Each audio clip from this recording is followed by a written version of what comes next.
Hello friends. आज हम लोग पढ़ने जा रहे हैं इस क्लास में थॉमस हार्डी की नॉवेल्स के बारे में। एक क्लास आपके लिए बहुत इंपॉर्टेंट होने वाली है, क्योंकि इस क्लास में हम थॉमस हार्डी ने जो 15 नॉवेल्स लिखे हैं उन सारे 15 नॉवेल्स को ईयर वाइज पढ़ेंगे और उसके साथ साथ ये भी पढ़ेंगे कि उस नॉवेल का दूसरा नाम भी क्या है, और ये भी पढ़ेंगे कि उस नॉवेल को किस मैगजीन में पब्लिश किया गया था। तो चलते हैं, अपने क्लास की शुरुआत करते हैं। और हाँ, अगर आपने अभी तक जो है अगर चैनल को सब्सक्राइब नहीं किया है तो प्लीज चैनल को सब्सक्राइब जरूर करें और उसके साथ बेल आइकॉन को प्रेस करें, ताकि आपको चैनल पर जितने भी वीडियो आए उनकी नोटिफिकेशन आपको जरूर मिले। तो सबसे पहले शुरुआत करते हैं थॉमस हार्डी के वर्क्स की। देखिए, थॉमस हार्डी ने अपने करियर की शुरुआत जो है पोएम से की थी। इन्होंने अपने करियर की शुरुआत जो है पोएम से की है। शुरुआत इन्होंने मतलब जो इनका लिखना चालू किया सबसे पहले तो इन्होंने पोएम लिखना चालू किया, ठीक है। लेकिन ये अलग बात है कि पब्लिशिंग का जो होता है, पब्लिशिंग जो होती है, पब्लिशिंग में सबसे पहले जो है इनके शॉर्ट स्टोरी और नॉवेल पब्लिश होते हैं। जब इन्होंने नॉवेल लिखना बंद किया तब उसके बाद फिर पोएम पब्लिश होनी चालू होती है। इनकी जो सबसे पहली पोएम होती है, इनकी जो सबसे पहली पोएम है वो 1898 में पब्लिश होती है, और इनकी जो लास्ट नॉवेल है वो 1895 में पब्लिश होता है। इनका लास्ट नॉवेल था जूट द ऑब्स्क्यूर, वो 1895 में पब्लिश होता है। और इनका सबसे फर्स्ट पोएम कलेक्शन जो है बेसिक्स एंड अदर्स पोएम, वो 1898 में पब्लिश होता है। तो चलते हैं हम थॉमस हार्डी की 15 नॉवेल्स को देखते हैं कि इन्होंने 15 नॉवेल्स कौन कौन लिखे हैं। सबसे पहले देखते हैं इनका पहला फर्स्ट नॉवेल जो है the poor man and lady. The poor man and lady, ये नॉवेल जो है इन्होंने 1867 में लिखा था, the poor man and lady. लेकिन इसको कोई पॉलिटिकल कारणों की वजह से इनको पब्लिशर ने इसको ना पब्लिश कराने की सलाह दी कि अगर आप जो है अपने करियर की शुरुआत करने जा रहे हैं और इसमें जो कुछ आपके जो इसका मैटर है वो पॉलिटिकल रूप से ठीक नहीं है, और अगर आप इसको पब्लिश करवा देंगे तो आप जो है करियर तो आपका बर्बाद ही हो जाएगा, जो शुरू होने के पहले ही आपका करियर खत्म हो जाएगा। और दूसरा चीज़ ये है कि आप मुसीबत में पड़ जाएंगे। तो इन्होंने अपने पब्लिशर की बात मानते हुए, इस जो पब्लिशर थे, जो लोगों की बात थी, उस बात को मानते हुए इन्होंने the poor man and the lady novel जो है, जो कि इन्होंने 1867 में लिखा था, जो कि इनका फर्स्ट नॉवेल था, उसको इन्होंने पब्लिश नहीं करवाया। इन्होंने पब्लिश नहीं करवाया, ठीक है। तो ये इनका सबसे पहला नॉवेल जो इन्होंने पहला लिखा तो था लेकिन पब्लिश नहीं हो पाया, first novel the poor man and the lady. Second, अब नॉवेल तो इनका दूसरा है, लेकिन जो पब्लिश होने वाले में है, तो पब्लिश होने की लिस्ट में इनका नॉवेल पहला नॉवेल, और ये नॉवेल होता है डिस्परेट रेमेडी। इनका जो पहला नॉवेल आता है वो होता है डिस्परेट रेमेडी। इनका फर्स्ट नॉवेल था डिस्परेट रेमेडी, और ये नॉवेल पब्लिश होता है 1871 में। 1871 में इनका सबसे पहला नॉवेल आता है डिस्परेट रेमेडी, जो कि पब्लिश होता है। ये नॉवेल पब्लिश होता है, इनके शुरुआती नॉवेल जो है वो टिंसले ब्रदर, ये जो शुरुआती नॉवेल जो थे इनके, वो टिंसले ब्रदर मैगजीन में पब्लिश होते थे। इनकी जो शुरुआती 3 नॉवेल हैं, वो 3 नॉवेल जो हैं इनके टिंसले ब्रदर मैगजीन में पब्लिश होते हैं। पहला इनका क्या वर्क था? पहला वर्क था the poor man and the lady, जो कि 1867 में पब्लिश होता है, लिखा जाता है, लेकिन पब्लिश नहीं होता है। सेकेंड नॉवेल डिस्प्रिक्ट रेमेडी है, जो कि 1871 में पब्लिश होता है, ठीक है, और टिंसले ब्रदर मैगजीन में लिखा पब्लिश हुआ है, ठीक है। ये इनका फर्स्ट पब्लिश नॉवेल होता है। चलते हैं सेकेंड नॉवेल। अगला तीसरा novel, under the greenwood tree. Under the greenwood tree. Under the greenwood tree, ये इनका जो है, ये इनका सेकेंड पब्लिश नॉवेल होता है। और ये नॉवेल जो पब्लिश होता है ये 1872 में पब्लिश होता है। मैगजीन वही सेम मैगजीन है, कौन सी? टिंसले ब्रदर मैगजीन। इसका जो अंडर द ग्रीनवुड ट्री जो है, इसका जो टॉपिक है अंडर द ग्रीनवुड ट्री, इसका जो टॉपिक है, ये टॉपिक लिया गया है विलियम शेक्सपियर के work as you like it से। एज यू लाइक इट जो ड्रामा है उसमें एक सॉन्ग है अंडर द ग्रीनवुड ट्री, जो कि एडम ने वहां पर संग किया है। और वो सॉन्ग एडम के द्वारा गाया हुआ सॉन्ग जो कि अंडर द ग्रीनवुड ट्री है, वो सॉन्ग जो है थॉमस हार्डी ने इसको अपना नॉवेल का टाइटल बनाया, ठीक है। अब अगली चीज ये है कि इस नॉवेल का जो एक नॉवेल है अंडर द ग्रीनवुड ट्री, इस नॉवेल का एक सबटाइटल भी है, और इसका सबटाइटल जो है द मिल स्टोक क्वेल, और एक और सबटाइटल है इसका जो है रूरल पेंटिंग ऑफ डच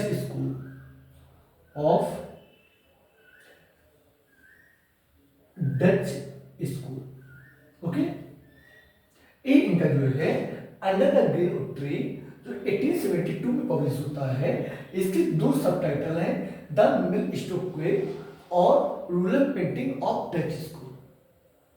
ध्यान दीजिएगा, इसका जो टाइटल है वो as you like it William Shakespeare के एज यू लाइक इट जो ड्रामा है, उस ड्रामा में सॉन्ग है अंडर द ग्रीनवुड ट्री, और उस सॉन्ग का जो है उसको जो है इन्होंने अपना टाइटल बनाया है नॉवेल का।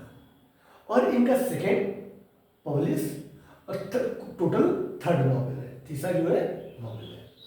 नेक्स्ट हम चलते हैं पब्लिश किसमें होता है। पब्लिश क्योंकि हमने बताया है कि फर्स्ट नॉवेल पब्लिश हुआ है और टिंसले ब्रदर मैगजीन में पब्लिश हुआ है।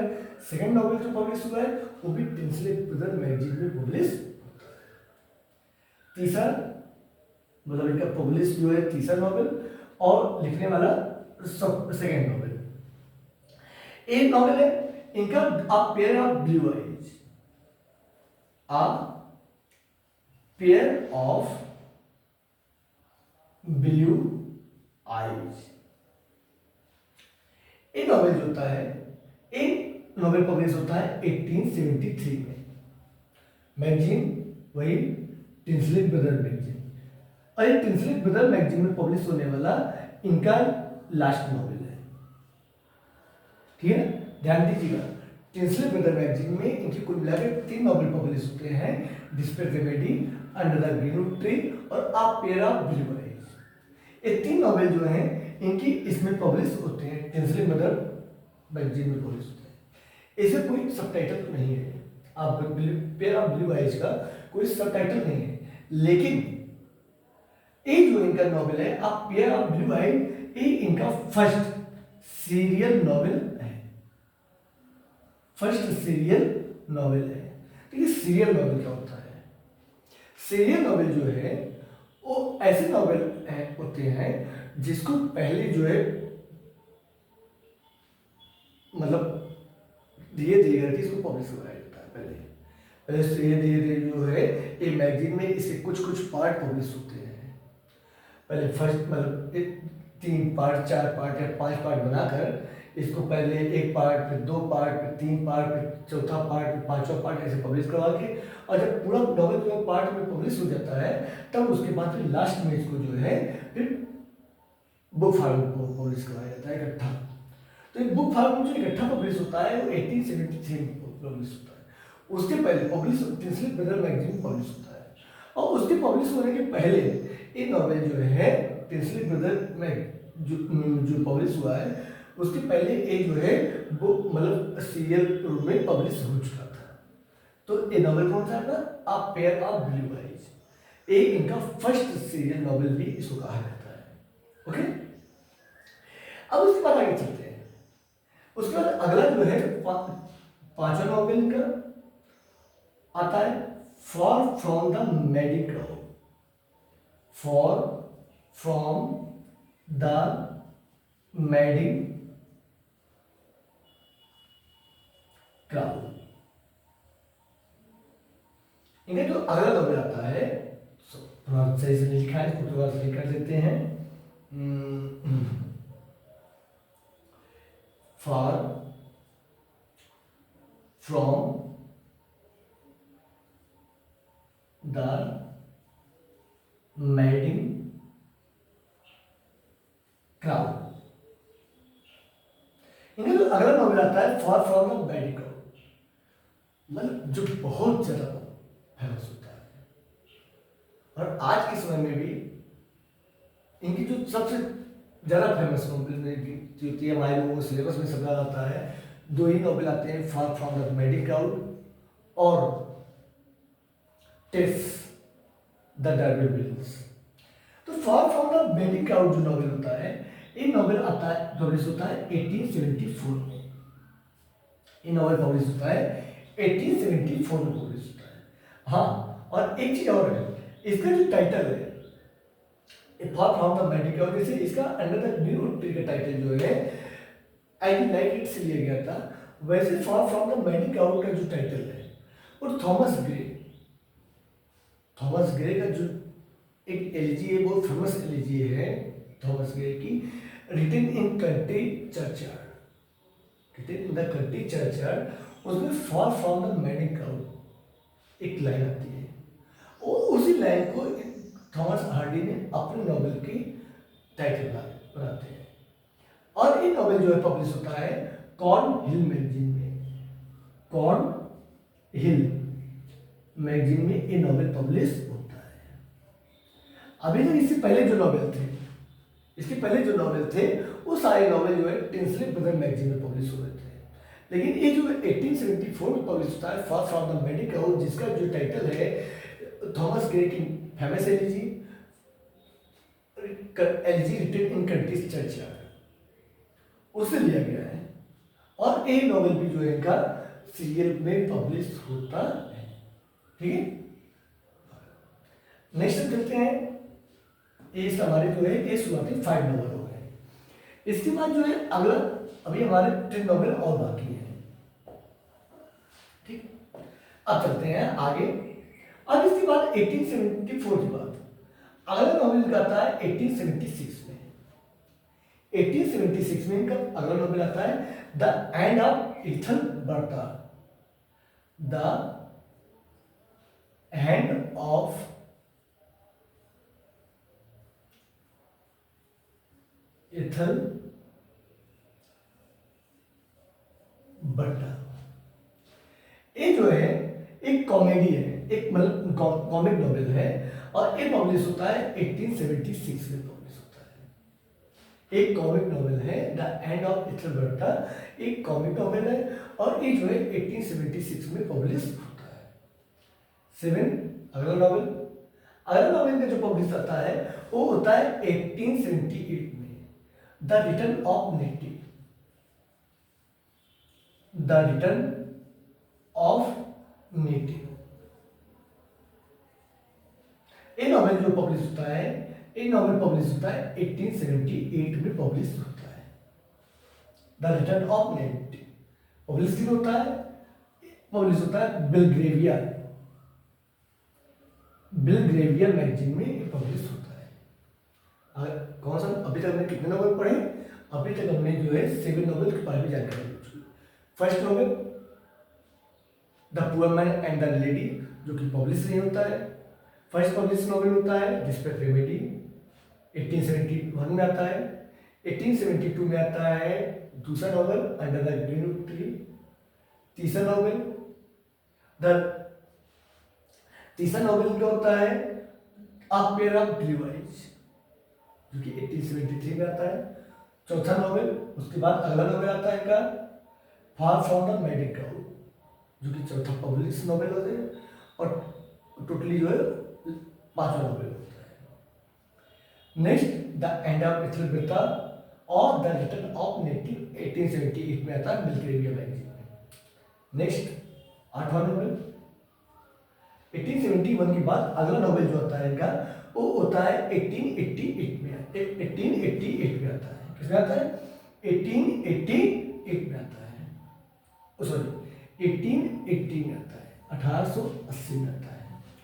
और ये नॉवेल जो होता है इसका नाम है the trumpet major, the trumpet major. ये नॉवेल जो होता है इनका पहला ट्रम्पेट मेजर जो होता है इनका फर्स्ट हिस्टोरिकल नॉवेल होता है। कैसा नॉवेल होता है? हिस्टोरिकल नॉवेल होता है द ट्रम्पेट मेजर। ओके, आगे चलते हैं नाइन्थ नॉवेल नंबर 9। अगला नॉवेल उनका आता है वो होता है अ लाउडेशियन, अ लाउडेशियन।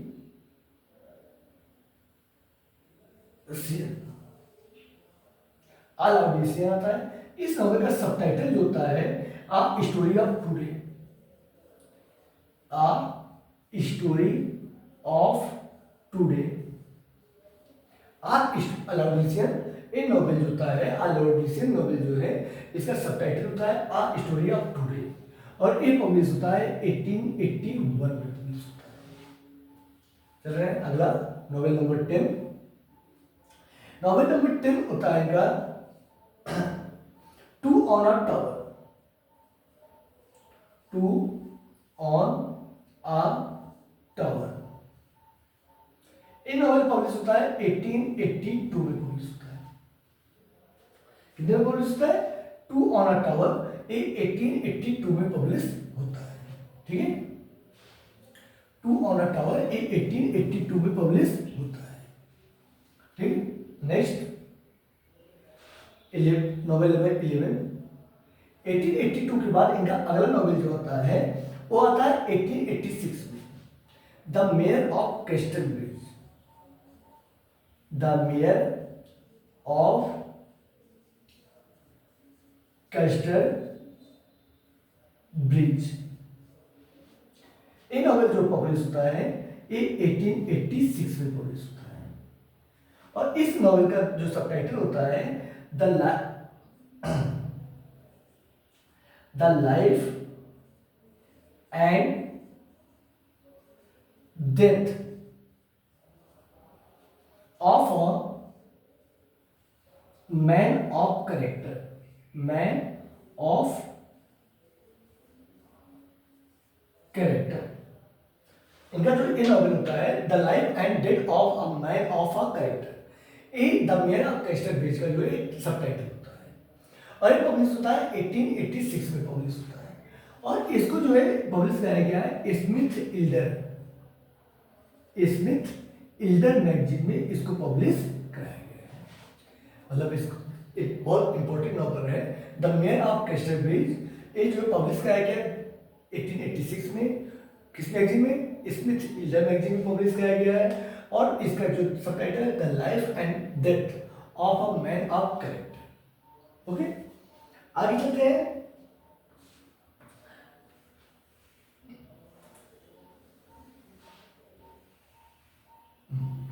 एटीन 1886 के बाद इनका अगला नॉवेल जो है नेक्स्ट ईयर में आता है 12 नंबर का नॉवेल द वुडलैंडर, द वुडलैंडर। ये नॉवेल का पब्लिश होता है 1887 में पब्लिश होता है, 1887 में पब्लिश होता है। ये नॉवेल पब्लिश हुआ है मैकमिलन एंड कंपनी में, मैकमिलन एंड कंपनी में। इस मैगजीन में मतलब ये नॉवेल जो है द ग्रेटर मैगजीन नॉवेल जो है 1887 में पब्लिश होता है। नेक्स्ट 13 नंबर का नॉवेल 1887 के बाद अगला नॉवेल जो आता है इनका वो पब्लिश होता है इनका आता है 1887 के बाद टेस। अगला नॉवेल जो आता है इनका Tess of the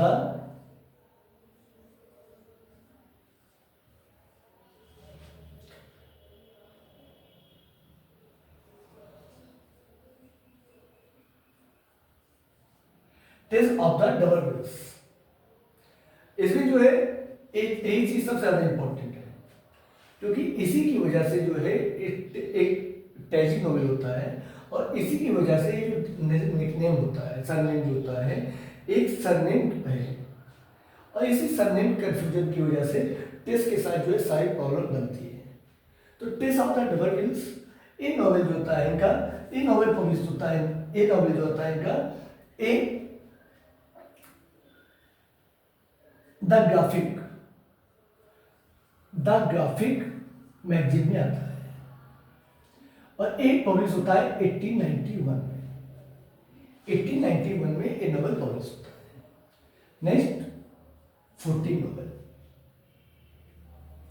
next novel है 14 नंबर का नॉवेल ज्यूड द ऑब्स्क्यूर।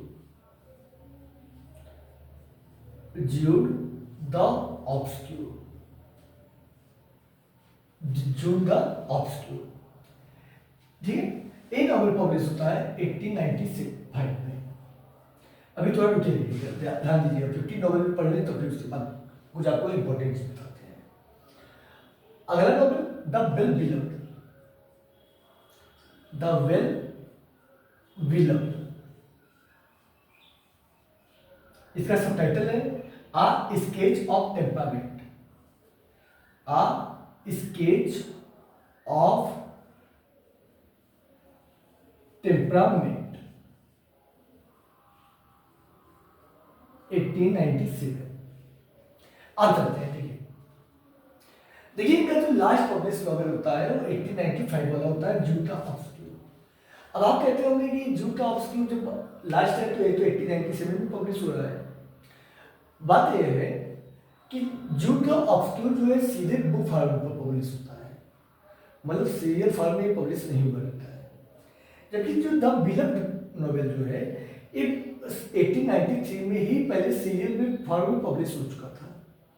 लोगों ने इसको पहले पढ़, लोग इसको पढ़ चुके थे पहले, क्योंकि जब एक सीरियल में जब आता था आज एक फर्स्ट पार्ट आया है, कल सेकंड पार्ट आया, थर्ड पार्ट आया, इस तरह करके आता था तो लोग इसको तब बिलव्ड नॉवेल पढ़ चुके थे। हालांकि बुक फॉर्म में नहीं आया था, घटना बुक पब्लिश नहीं हुआ था, लेकिन लोग इसको पढ़ चुके थे 1893 में। देखिए 1895 में जो ज्यूड द ऑब्स्क्यूर आता है 1895 में आता है तो इसके ऊपर एक सेक्सुअलिटी का आरोप लगता है, मतलब एक अश्लील नॉवेल का इसके ऊपर टैग लग जाता है।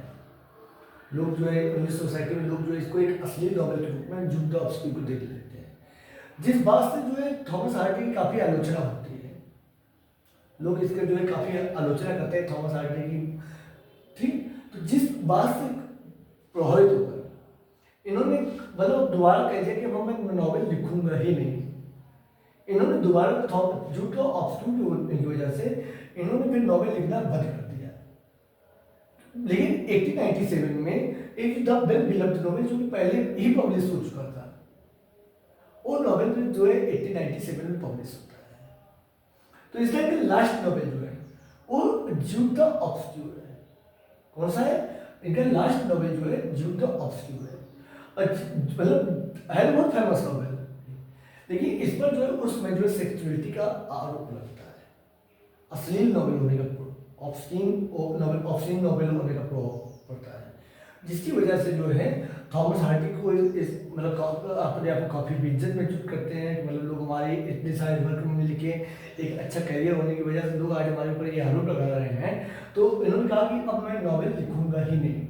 उसके बाद ये अपना कदम जो है बढ़ा लेते हैं शॉर्ट स्टोरी में और पोएम में पढ़ा देते हैं। तो इस तरह जो है 1895 में इनके नोबेल 1895 के बाद इन्होंने नोबेल लिखना बंद कर देते हैं।